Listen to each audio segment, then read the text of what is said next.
So previously we've registered an UniAssist account together, and now we're going to apply to the Studienkolleg.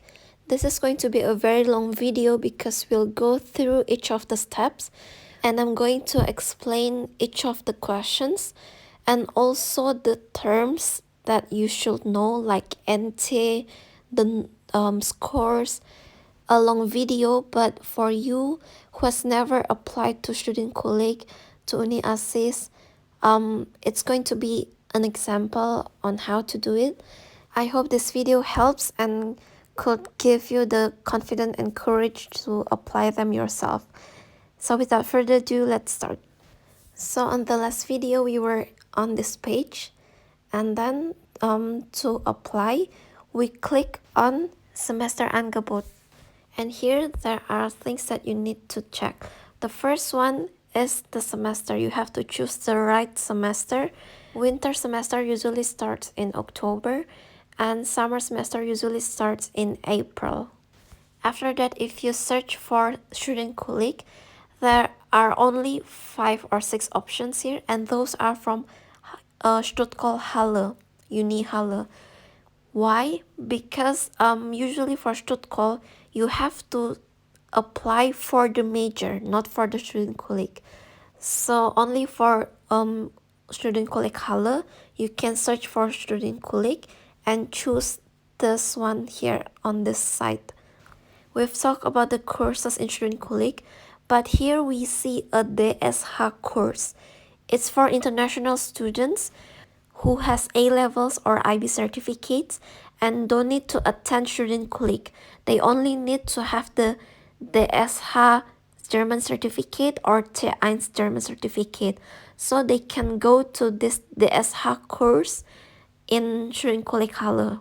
They will only learn German language, and after that, after they pass the test, they can apply directly to the university. But they have to go and attend the normal courses like M, T, V, G, S course. They have to choose one of those courses.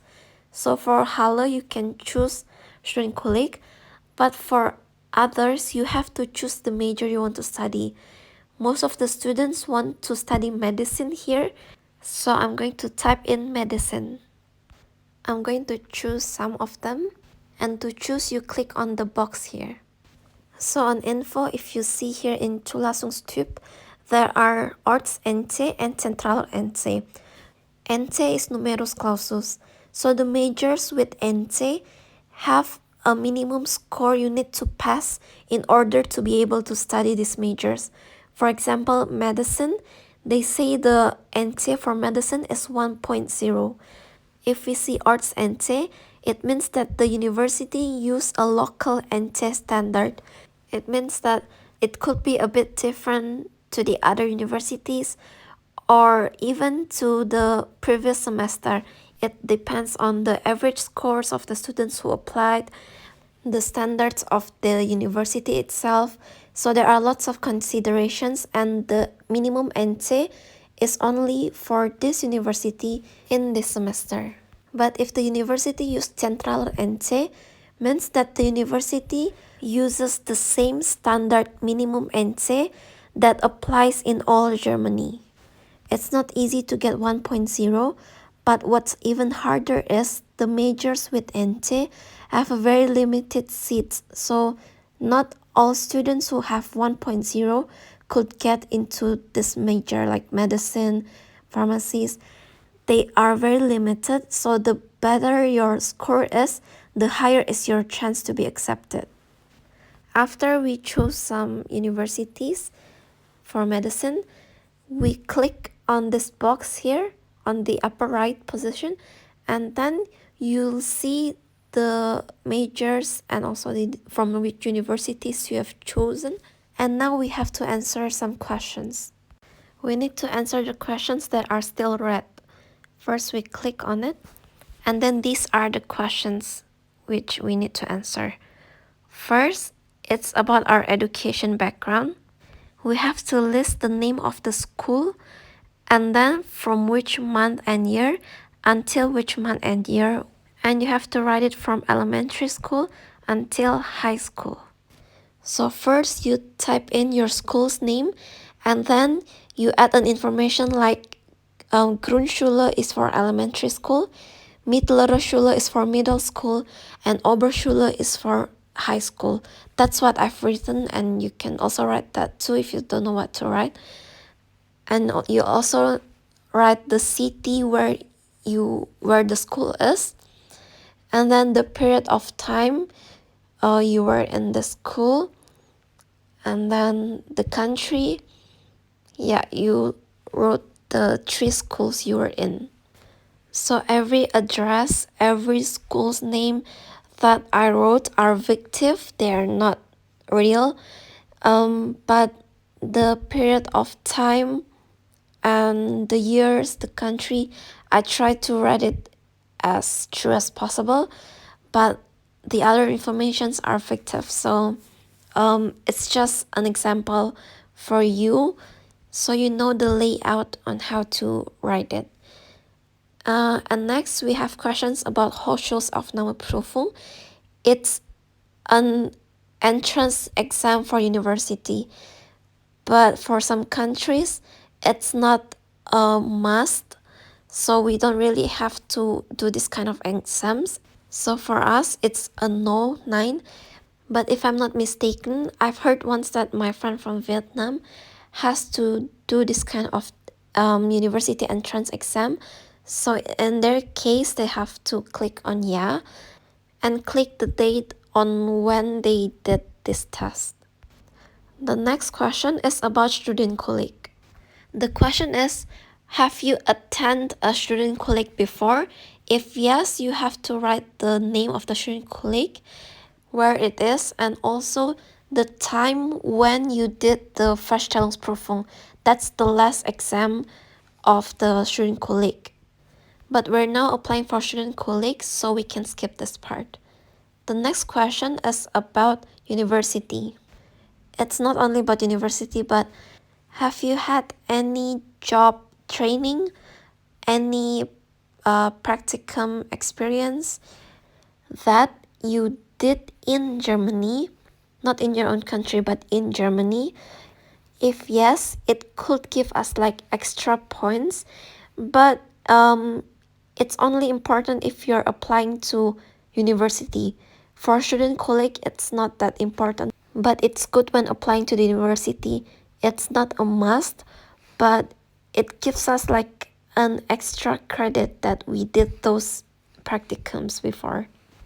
After that part, there's another similar question, whether we have studied, have job training or practicum, but in other country outside of Germany. If you had those in your country, you can write it here. But like what I said, it's not really important for Studienkolleg, but it's more important when you're applying for university. So this part is the list of the activities you did from schools, and then what you did after you have graduated from school until the time you're applying this right now. So it's better to write as specific as you can. For example, after school you could be learning German language, so you can write it here. But if there is a period of time where you did nothing at all, you should still write those period of time, but you have to write keine besondere Tätigkeit. So there are no special occasions that you did, but you still have to list it here. You don't have to write your school's name. You can just write elementary school, middle school, high school, from when to when. Like I did here, you can pause the video. And then after you graduated from high school, you could be learning Germany. So you can type here Deutschkurs, but you should be careful. You should write first the period of time and then what's the activity. It's not the other way around, so you should be careful. And then you click Speichern, save. After you have saved it, it's still red, so you have to click on it again. Why? Because there are 2 pages of questions. We have answered the first one, but we still have to answer the second one. So they're asking about our German knowledge. First question is, do you have any German certificate? Yeah, because we should be having B1 or B2 certificate by now for applying to Studienkolleg. And then the next question is, how did you learn German? In my case, it's from a German class. So I wrote Sprachschule. And then, if it's not your mother tongue, what is your German level now? If you already have B1 or B2, you can just write it here. Most of the student colleagues need B2, so I really recommend you to study until B2, and we'll write here B2. The next question is, if it's not your mother tongue, how many hours did you spend to learn German language? You can ask the Sprachschule where you study, where you learn this German. They could usually tell the number of hours you spent. But if you don't really have contact with your German class again, you can search it in internet. You can search the level of your German certificate and then wie viele Stunden. For example, I found here that for B2, you have to add all of these numbers from A1, A2, B1, B2, you have to add all of it, and in total it's around 600 to 700 hours, but I'm going to write 700 hours. And the next question is the name of your German language institute.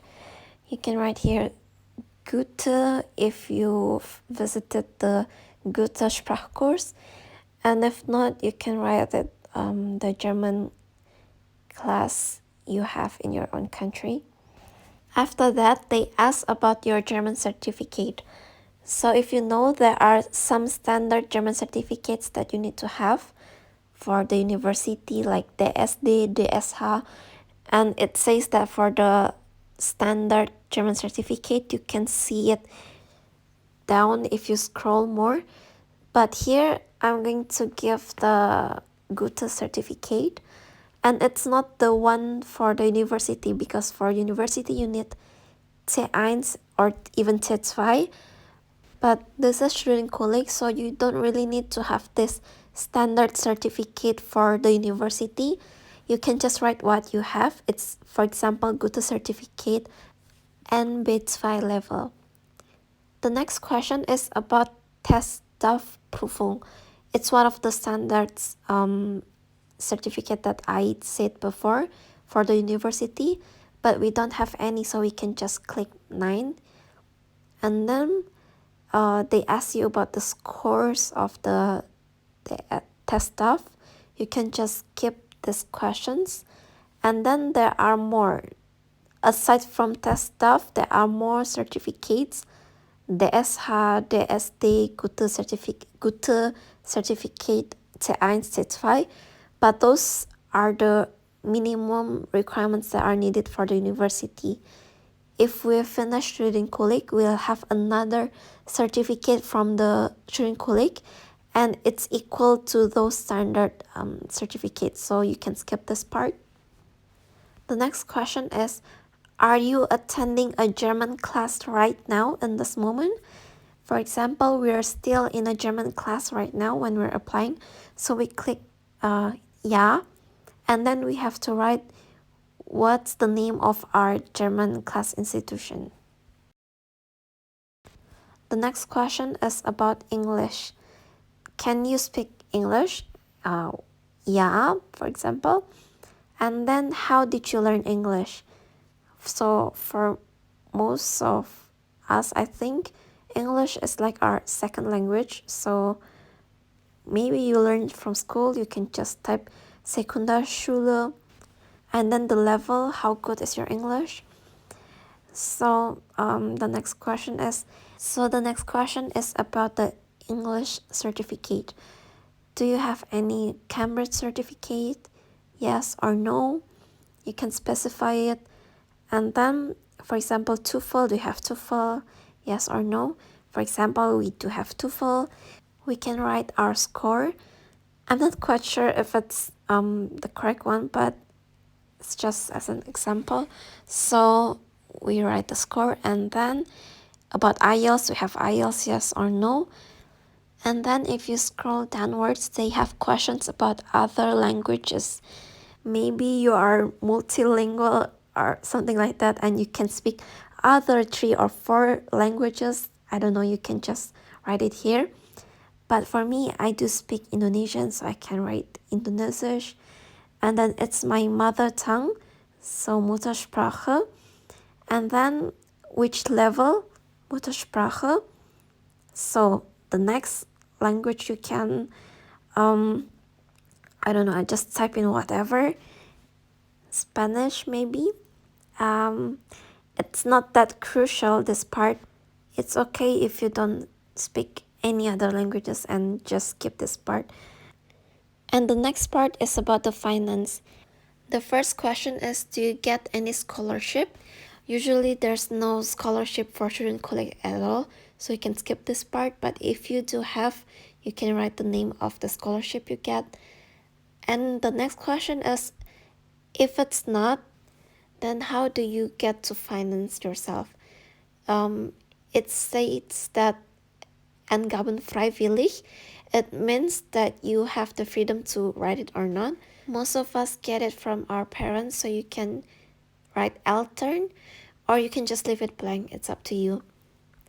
The next question is, are you considered as one of the immigrants in Germany? If yeah, you have to show the proof. If no, you can just click 9. The next question is, can you study the major you chose before in your own country? Medicine, yeah, you can study that also in your country, so we can click yeah. And the next question is there any minority group in your own country that speaks German? But in Indonesia, it's very rare, like we don't speak German, so I just click 9. The next question is, are you taking any exchange program with our university? We just click 9. But if you did have it, you should write the name of the exchange programs and also the name of your university here. And we'll skip to the next part. It's another question about Tes AS. It's the one that I've said before that is similar to an IQ test. And we usually take it after Studienkolleg or during the holidays, so we just click 9. We haven't taken this test yet. And then when we did take this test, we have to write the scores and then the percentage. So we can skip to the next question, and it's about the Studienkolleg. The question is, if you have finished the Studienkolleg, did you take the test in Berlin? Yes or no?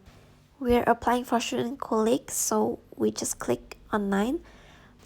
And the next sentence said that if you have finished Studienkolleg in Berlin and you're still enrolled in their university as a student under Studienkolleg, you can apply directly from the Berlin Charité Uni.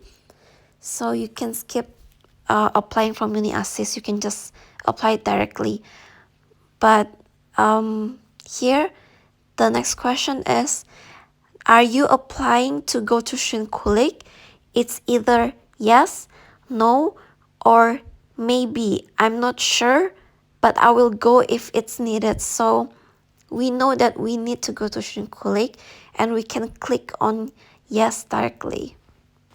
And the next question is, have you taken the ANP test, which is the entrance exam of Studienkolleg?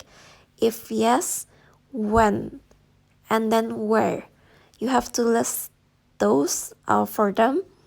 But in our case, we're still new here, so we just click on no. And the next question is, do you wish to take the Feststellungsprüfung? That's the last exam of Studienkolleg without going to Studienkolleg. So you just apply to take the exam, and if you pass, you can go directly to the university. But from my experience, it's really hard, and Studienkolleg help us a lot in the university. So I do recommend you to take Studienkolleg. So we can just click on 9. The next question is, do you want to take an extra additional exam? It's usually for people who wants to study a major that's different from the course they take in Studienkolleg. For example, I took M course, but I want to study medicine technique that is categorized as technique major. So you have to take an extra exam in physics, and after the exam, if you pass, you have more options for the major you want to study. It can be from M or from T, from this additional exam. You get two kinds of certificates. But we're applying to Studienkolleg, so it doesn't matter for us now. We can click 9. The next question is, are you applying to have an extra preparation class in German? So do you want to take an extra German class from our university? It's usually for the students in the university, so we can click 9 because we already have a German certificate. And then for the last question is, are you applying to take one of the tests, the standard test for the university? That's called DSH, but we don't need it yet because we're applying to Studienkolleg, so we can click 9. After we are finished with the questions, we can click Save, Speichern, and then these questions that were red are now green. It means that we have answered all of the questions. We only answered the questions from the first formula, but why is the second one is also green? Because they only have the allgemeine Frage, the general questions, and the ones that we wrote in the first one is saved and it's filled automatically to the other formulas that also need these general questions. But if you scroll down and see the third formula, it's still red because aside from the general questions that we have answered, they have another questions on the second and on the third page. The questions on the second page are almost the same as the one on the first and also from the one we did, so I'm just going to skip it and we'll now see the third page. It's about Studienkolleg, and here we have to confirm that we have never attended any Vorstellungsprüfung and we haven't continuously failed this exam. So we can click on yes, confirm. And the next question is they ask, what do you want to study later in this university? So as an example, we want to study medicine. So we can click on medicine and then Speichern, save. Like I've said, the questions on the second page are similar to the one we did. So after you have answered the second page, it would also be green. So that's an example on how to fill in the application form. Disclaimers, those are the ways I've filled in my form for Studienkolleg, for university, and I just showed you because I wanted to share in case you need a bit of example on how to do it. And I hope that through this video you have this confidence to apply them yourself and try, because if you follow the guidance you can do it yourself. On the next video, I'm going to show you a bit of the payment method, but that's all from this long video on the application form. I wish you good luck and thank you for watching.